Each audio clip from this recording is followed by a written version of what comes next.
Hey guys, Ryan here for Bender Wins. Hope everyone's doing well today. Here with your daily free picks.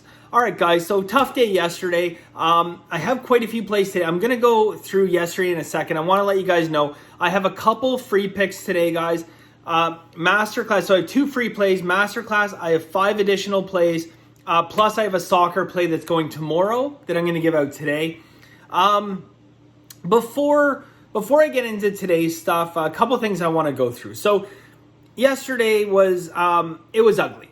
I mean, the amount of games that we probably should have won, or it looked like we were going to win. I mean, at one point, I thought that, maybe not a lock because I don't like that word, but we were pretty good to go 4-1 and completely upside down. We had I tell you, Masterclass, we had Toledo. You guys saw that game. They were cruising up over 10 points, just rocking and rolling, and then just complete collapse in the second half. We've seen that before. What else yesterday? A lot of things. Milwaukee. Okay, I gave out in free picks yesterday my reasons why I liked Milwaukee. They just absolutely didn't show up in the first half. They start that game 1 for 17. 1 for 17 shooting 3-pointers to start that game off yesterday. That's mind-boggling. It really, really is. But, they managed to come back. They managed to cover the spread. And then Philadelphia hits 2 quick 3-pointers back-to-back. And thank God it goes to overtime. In which, time they cover the spread again. You say, okay, fine, good. And then ultimately end up losing it. It even comes down to the point where Philadelphia takes a shot. They miss. Milwaukee gets the ball, and we'll probably cover it because they're going to foul. Even with a little time left, they'll foul, but they get an offensive rebound. So, it was just one of those days where, I don't know, wasn't a great day. But, and here's the but, and I'm going to talk to you guys about this. We beat the closing line on every single game. We beat that closing line by every single game. Toledo, that line. So we took a money line Toledo. And Toledo just crossed over from being a slight underdog to a slight favorite. Well, we bet that. That money line that we got, minus 135. We got them, I think they were minus 1.5 at that point. They went up to minus 5.5 favorite, guys. Their money line was up well over 200. I mean, talk about finding value. Okay, we lay minus 135. You have to lay, by game time, minus 225, minus 230, something like that. That's crazy, right? We got 100 points almost of value on that game. So, I was interested, and I spent a lot of time yesterday, guys. Actually inputted 500 plus games into an app. So I can tell you guys that I beat the closing line, according to my numbers, 61% of the time. It would be my best year ever against the closing line, surprisingly. So I input all this information because I track. I tell you guys, you have to track yourself beating the closing line. So I input my information into this app, and lo and behold, it says I'm beating at 63%. So, I mean, there could have been a couple games where, it moved a half point at the end or something and I missed it or whatever. But I'm hitting at 63%. Now, in the world of sports betting, guys, your worst case scenario, your absolutely worst case scenario, when you're beating that line, okay, by whatever percent, the largest amount of variance you're going to see is 5 to 7% lower than what you're hitting at. So theoretically speaking, okay, you're hitting 53%. Okay, take 5 to 7% off that. That should be a winning percentage of 56 to 58%. Well, we're not even close to 56% right now for the year. So, I've had other years. My best year that I ever had, full year, against, beating the closing line. Okay, finding value against the closing line was 59%. Now, I'm not going to hit 63% for this full year. I can tell you that right now. Beating the closing line at 63% for an entire year is pretty well damn near impossible. Okay, but I beat it at 59% one year. That year, I hit 57% for the high 57% for the year, almost 58%. Okay, it was an absolute dynamite year. A lot of it was, just being able to get on the right lines at the right times in baseball and having a phenomenal year. Now, it's fairly well known. I mean, look, if you're beating, you don't expect to beat the closing line over 530 games. You don't expect to beat the closing line at 63%. You just don't. Okay, we are, which is like mind-bogglingly impressive. If you guys have been around sports betting a long time, you know exactly what I'm talking about. If you're beating a closing line 63% of the time, your win rate should close to mirror that. Now, I would never expect to win at 53%, but I would never expect to beat the closing line 63% of the time. So, what I would expect, though, is to see, based on those numbers, to see a high 50% win rate. Because, your worst case scenario, you're going to see a 5 to 7% reduction. That's factoring in variance, that's factoring in a lot of things, but a 5 to 7% reduction after you beat that line. Because ultimately, guys, let's think about what that line is. Why is Vegas moving that line? Why are we beating that line? We're beating that line, guys, because we are typically on the right side of that game. Whether it's for sharps, whether it's Vegas moving that line because they're saying no mass, we don't want any more money on this game. That's why they moved the line. That's why beating the line historically is such a powerful thing.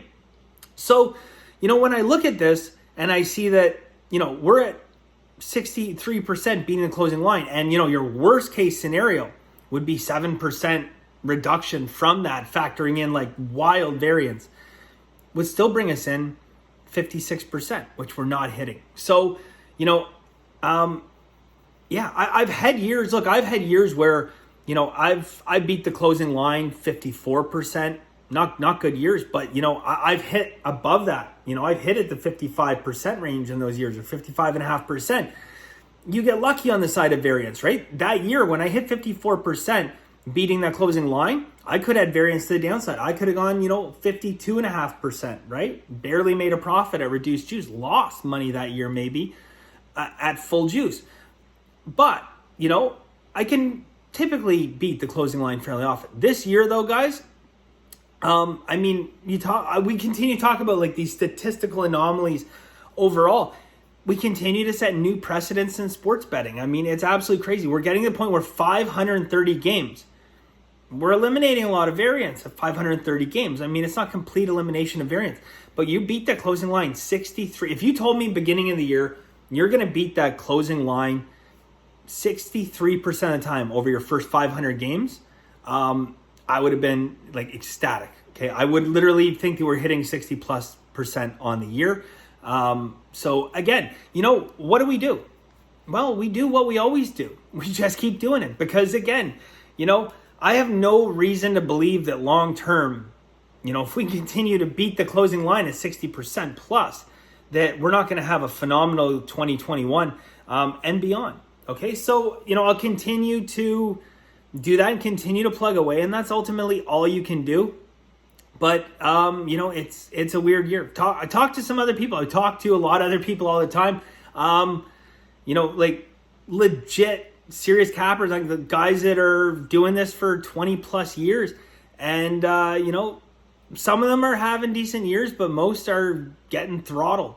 Some people I saw, I'm not going to call them out, but whatever. I mean, you guys, if you're on Instagram and you're following like some legit cappers, like I'm not talking about like some of these guys, like they're not selling picks, they're just like, basically educational services and stuff like that.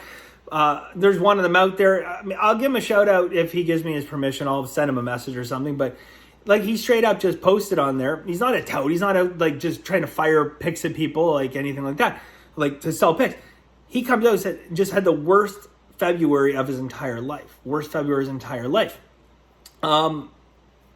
People are beating closing lines. I mean, this year it seemed like, we're getting on the right side. It's not translating into wins, but I think it has to eventually. I mean, I really honestly think it has to eventually because, again, why is Vegas moving those lines? They don't want that money on that side. So we're going to continue to beat those lines. I have to feel that we're gonna continue to find value and we're gonna swing to a massive profit. I mean, shit. If you could promise me, say Ryan, I promise you that you will beat the closing line 63% of the time. I told you guys bankroll management. I throw it right out the window. If I could promise 63% beating that closing line, I would tell everyone double their units today. Still up to only 5%, but. That's how much of an advantage. That'd be like being a blackjack card counter, guys. And You get called over the table and your partner in crime who's counting signals a plus 20 true count. That's what hitting 63%. And if you guys don't know blackjack or what 63% means to be in the closing line, then I'm out of analogies. So I don't know. Okay, let's get into today, guys. First off, so look, I got 2 hockey for you guys today. I only have 2 college basketball for the day. I'm giving it out in Masterclass. Again, guys, we dealt a little bit with this early on last year in the tournament, not in the tournament, or going towards the tournament. And I said this going into it, which unfortunately, we know what happened last year. But I mentioned that going into it, guys, that, this is not going to be 1/900 best pick of the year, okay? This is going to be like only games where there's value. So, again, I warned it last year. I don't think I really kind of prefaced it this year, but I will tell you guys right now, going into this tournament, there will be days where we only have like 1 pick or 2 picks, okay? Just because it is March Madness, and I know some people are like, no, don't tell me this. Just because it's March Madness does not mean that we're going to go through every single game and pick every single game. But I will tell you guys this. I've kind of like made this commitment, at least in Masterclass, where even if I don't have some picks on some of the games, on some of the bigger games, guys, I'm going to go through, I'm going to do breakdowns, and I'm going to do kind of my leans in Masterclass, and I will do a couple of those for free picks as well, okay? So, I'm hoping we find lots of picks and lots of value, but just because it's, the tournament, just because you saw the Super Bowl, guys, I didn't give out a side in the Super Bowl. Just because it is that does not mean that we're necessarily going to have a pick, okay? So, for those of you guys that hate long videos, you've probably already fast forwarded, but here are your picks for today, okay? 2 hockey plays, guys. First one, we are going to take New York Islanders. We're going to take this bet 2 ways, okay? We're going to go half a unit, money line minus 150, okay? Half a unit, money line minus 150.